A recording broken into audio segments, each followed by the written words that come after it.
Today's 5 Things You Need to Know is brought to you by Power Credit Union, proudly serving Southern Colorado. Good Friday morning, October the 30th, and I'm Bree Groves with your News 5 update. El Paso County has a follow-up meeting with the state today, after which we will know if the county will be headed to a more restrictive level.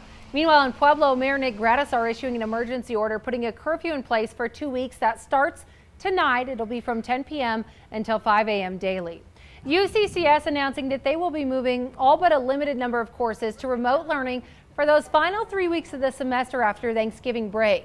Students in residence halls will have the option to remain on campus with increased testing. All other areas of campus will remain open in accordance with public health guidelines. Starting today, those ramp metering lights at Rock Rimmon going southbound onto I-25 are expected to go live. Keep an eye out for this. After this week's meter activations, there are only 2 more ramps that remain to be turned on, and that is Fontanero and Uinta.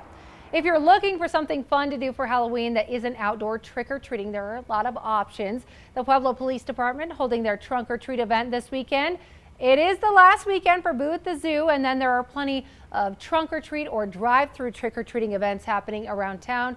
And Sam, the forecast for trick-or-treating should be pretty decent outside. Yeah, I think so. So what we're going to look at today are highs in the 60s from Colorado Springs to Pueblo, out east into the plains, and then when you go west a little bit, so we're going to have those 50s out in and around the mountains. Looking at the forecast, we're going to be in the 60s from Colorado Springs to Pueblo. It'll be definitely a little cool through the afternoon because a cold front is going to bring the wind, make those temperatures chill out. But then when we look at trick-or-treating's forecast, we'll be from the 50s into the 40s and 30s, whereas Pueblo's kind of going from the 50s to the 40s. So the winds will lighten up, but it will be cold that night. Thank you for listening to today's 5 Things You Need to Know, sponsored by Power Credit Union.